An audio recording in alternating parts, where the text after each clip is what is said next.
Dans la soirée du samedi, la Commission électorale nationale indépendante, CENI, du Togo a publié les résultats provisoires des élections législatives du 29 avril 2024. Ces résultats montrent une victoire écrasante de l'Union pour la République, UNIR, le parti au pouvoir, qui a remporté 108 des 113 sièges de l'Assemblée nationale, soit près de 96% des sièges disponibles. En face, l'opposition n'a réussi à obtenir que 5 sièges, 2 pour l'Alliance des démocrates pour le développement intégral, ADODI, et un chacun pour l'Alliance nationale pour le changement, de Jean-Pierre Fabre, la dynamique pour la majorité du peuple, DMP, de Brigitte Adjamabo-Johnson, et les forces démocratiques pour la République, FDR, de Dodji Apevon. Cette annonce a été faite au siège de la CENI à Lomé et retransmise en direct à la télévision nationale. Dagoy Abré, président de la CENI, a déclaré que les résultats des élections régionales seront annoncés très prochainement. Les autorités électorales estiment le taux de participation à 61%,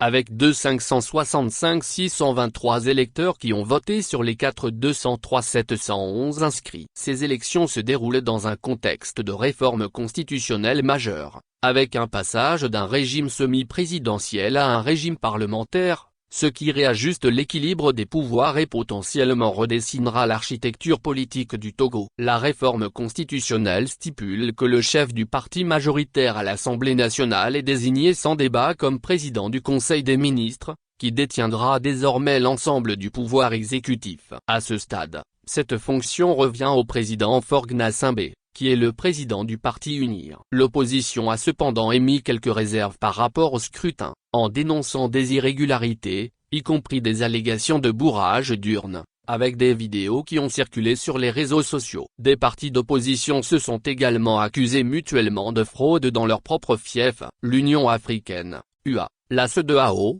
la CENSAD et l'Organisation internationale de la francophonie, qui ont été autorisés à superviser les élections, ont jugé le scrutin libre et transparent, tout en félicitant les autorités électorales pour la bonne organisation. Hier, le président de la CENI a encouragé les partis ayant des réclamations à saisir les juridictions compétentes, assurant que la CENI tirera les leçons des anomalies et de quelques difficultés rencontrées lors de ce scrutin. Ces résultats, pour être définitifs, doivent encore être validés par la Cour constitutionnelle.